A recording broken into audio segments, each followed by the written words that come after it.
এই পুরো যে সম্পত্তির প্রশ্ন এবং নারী পুরুষ সম্পর্কের প্রশ্ন এটা এটা একান্তই একটা প্রজাতি পুনরুৎপাদনের প্রশ্ন। আলেমরা যদি ঠিক মতো আমাদের ইসলামের ব্যাখ্যা দিতেন, কোরআনকে ব্যাখ্যা করতেন, হাদিসের সঠিক ব্যাখ্যা করতেন, আমাদের দেশের মেয়েরা এই ধরনের নারীবাদ গড়ে উঠত না।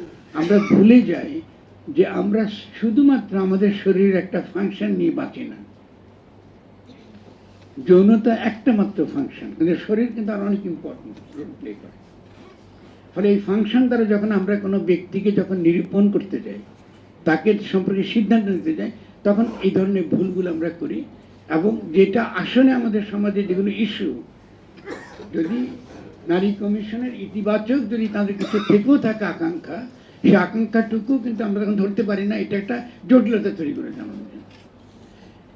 এখন সমস্যাটা কি হয়েছে খেয়াল করেন, নারী কমিশন গঠিত হয়েছে উপর থেকে, সবগুলো কমিশন, শুনানির সময় একা না।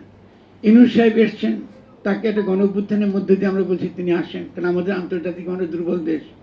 আমরা দিল্লি আমাদেরকে থাকতে দেবে কি দেবে না, আমরা মহাবিপদ।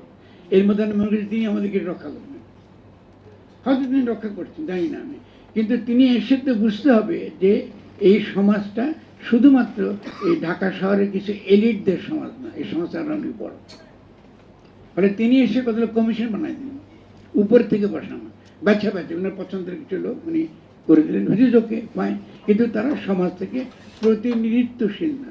কিন্তু কি দরকার ছিল, যেহেতু এটা গণ অভ্যুত্থান হয়েছে, উচিত ছিল এই গণ অভ্যুত্থানের পরে জনগণকে আরো ক্ষমতা দেওয়া, জনগণকে কথা বলতে দেয়। আজকে যে আপনারা কথা বলছেন তাদেরকে কথা বলতে দেয়, তারা আলেমের কথা বলছেন। আমি কিন্তু অনেক বেশি আগ্রহী, আমাদের আপনারা যে কথাগুলো বলছেন আজকে অনেক বেশি আগ্রহী, কারণ আলেমরা কিন্তু অনেক সমাজের জন্য সমস্যা তৈরি করে। মানে সত্যিকার ইসলামে কি আছে তারা কিন্তু তার বিরুদ্ধে কথাবার্তা বলে। ইসলামের যে অধিকারগুলো নারীকে দেওয়া হচ্ছে তার অধিকারের বাইরে তারা কথা বলে।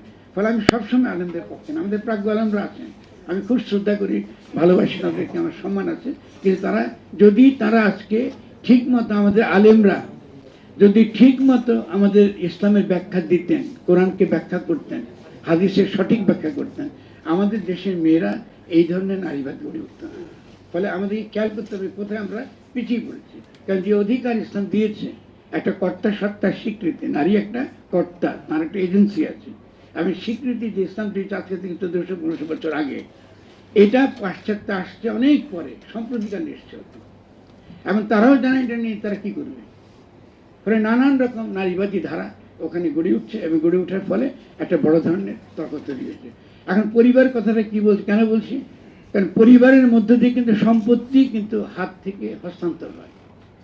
ফলে ব্যাপারটা শুধু নারী পুরুষের সম্পর্ক ব্যাপার না, এটা পারিবারিক সম্পর্কটা একই সঙ্গে সম্পত্তির সম্পর্ক। ফলে সম্পত্তি কি করে পরবর্তীকালে বণ্টিত হবে, এটাও সমাজের জন্য গুরুত্বপূর্ণ বিষয়। অনেক সমাজে এমনও আছে যে আপনি যেহেতু তারা সম্পত্তি অনেক বন্টন করতে চায় না, খণ্ড খণ্ড হয়ে যায়, চায় না, সেই কারণে এটা বলে প্রাইমার জেনিটিউড। এই পুরো যে সম্পত্তির প্রশ্ন এবং নারী পুরুষ সম্পর্কের প্রশ্ন, এটা একান্তই একটা প্রজাতি পুনরুৎপাদনের প্রশ্ন। ম্যাজিক হার্বাল টুথপেস্ট দূর করে দুর্গন্ধ সৃষ্টিকারী দাঁতের সমস্যা। ইয়েস, দেখাও তোমার ম্যাজিক। আপনি এই আগামী দিনের প্রজাতিকে আপনি কি করে উৎপাদন করবেন, তার কি কোনো এথিক্যাল কোনো ভিত্তি থাকবে কি থাকবে না, তার কোনো নৈতিক কোনো ভিত্তি থাকবে কি থাকবে না, নাকি মেয়েরা ধরে ধরে ছেলেকে নিয়ে আসবে, তার মধ্যে সে গর্ভবতী ইচ্ছা করে এটা করবে, বা ছেলে ধরে ধরে মেয়েকে নিয়ে আসবে তার ইচ্ছা মতো এটা করবে, এটা কি করবে? আমি সমাজ চলবে এভাবে? সমাজ যদি না চলে তাহলে আপনি এটা কম্প্রিহেনসিভ দেন আমাদের।